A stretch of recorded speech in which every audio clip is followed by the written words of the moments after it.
You are asleep beside a fire when you hear it. A baby starts crying. Not the normal crying, the sudden kind that makes every adult in camp wake up at once. You sit up. The fire is low. The night outside is completely black. And somewhere beyond the shelter, something large is moving. There is no locked door, no baby monitor, no fence around your camp. And your smallest, most vulnerable human is making enough noise to tell every predator within hearing distance exactly where you are. So what do? The answer is stranger than simply protect the baby, because ancient humans did not survive as lone superparents. They survived by turning the entire group into a security system. The baby problem. Imagine you're living tens of thousands of years ago. Your group is moving through a landscape filled with predators. Depending on where you live, there might be wolves, big cats, hyenas, bears, or other dangerous animals. And here's the uncomfortable part.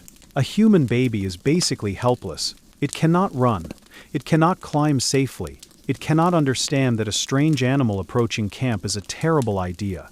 It can't even keep itself warm very well. Congratulations. You have invented the world's most demanding roommate. So the group has a problem. Someone has to collect fuel. Someone has to watch the surroundings. Someone has to maintain the fire. And ideally, these are not all the same person. This is where human cooperation becomes incredibly important. Your baby is everyone's problem.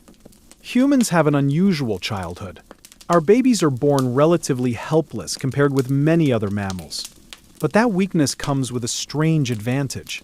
Human children grow up surrounded by other humans. Parents matter enormously, obviously. But grandparents, siblings, relatives, and other community members can also help. Anthropologists sometimes describe this as cooperative breeding. You don't need to imagine a prehistoric daycare with little stone tool cubbies. It's much simpler. If one adult is carrying a baby, another can gather food. If someone is preparing food, another person can watch the surroundings. If a mother needs to move, someone else may help carry a child. The group spreads the workload. And when danger appears, more eyes are better than two. The fire is your first alarm system. Now imagine night.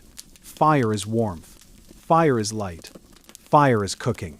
But fire can also change the behavior of animals. A bright campfire makes the immediate area very different from the darkness beyond it. Your camp becomes a little island of light, surrounded by a huge ocean of blackness. You don't know what is out there. Someone may stay awake. Someone may sit close to the fire. Someone may listen for movement. The baby sleeps in the safest part of camp, close to adults. This isn't a perfect security system. It's just better than sleeping alone in the open. And that may be the key to prehistoric survival. Where does the baby sleep? A newborn cannot simply be placed on the ground and forgotten. Archaeological evidence from prehistoric camps can reveal organized living spaces, hearths, activity areas, and repeated use of particular locations. We cannot always reconstruct exactly where every baby slept, but we can infer something important. Humans repeatedly created protected living spaces. Sometimes that meant caves, sometimes huts, sometimes windbreaks, sometimes temporary shelters made from hides, wood, vegetation, or other local materials. The exact design changed. The basic idea didn't. Put vulnerable people somewhere more protected than the open landscape. And if the shelter has an entrance, you can control that entrance. A pile of branches, a hide covering, a narrow opening, a fire placed nearby. None of these is a fortress. But survival doesn't require a fortress. It requires enough advantage to make the risk smaller. Which adult is watching? Now imagine you're preparing food. You hear something outside. You stop. Another adult looks toward the entrance. Nobody speaks. Everyone listens.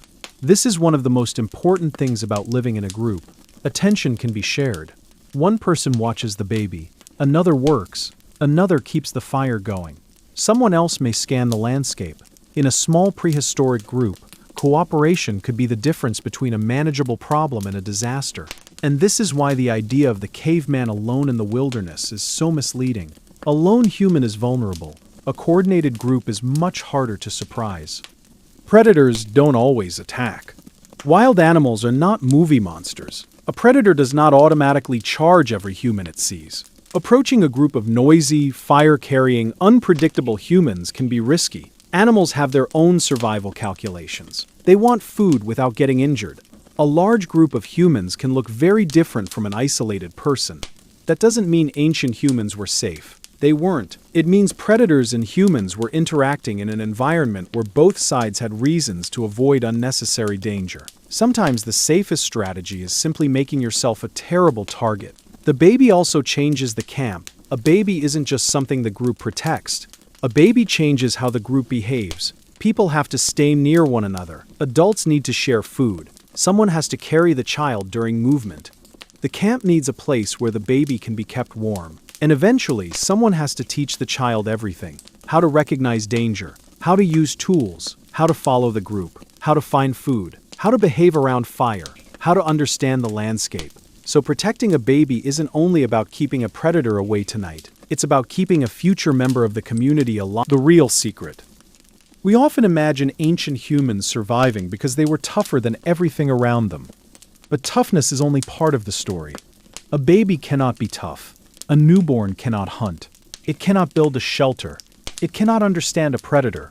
So if humans depended only on individual toughness, we probably would not be here.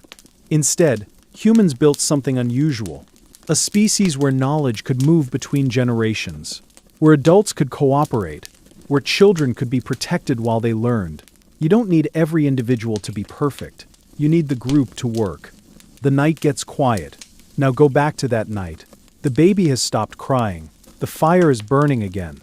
The adults settle down. Someone is still awake near the entrance. The strange sound outside disappears into the darkness. Maybe it was a predator.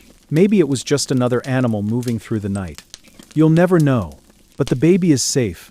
Not because the world became harmless. Not because humans suddenly became invincible. Because the group built layers of protection around its most vulnerable member. Fire, shelter, clothing, attention, cooperation, memory, and other people. That is the strange thing about human survival. Our greatest advantage was never that babies were born ready for the wilderness. They weren't. A parent carried the baby. A relative watched the entrance. An older person remembered the landscape. Someone maintained the fire. Someone found the food. And someone, eventually, taught the child how to do all of it. Thousands of generations later, we still recognize the basic idea. When the world is dangerous, protect the smallest person first. Because that tiny, helpless human isn't just surviving tonight. They're the next generation of people who will know how to survive tomorrow. The baby survives because the group survives together. Again,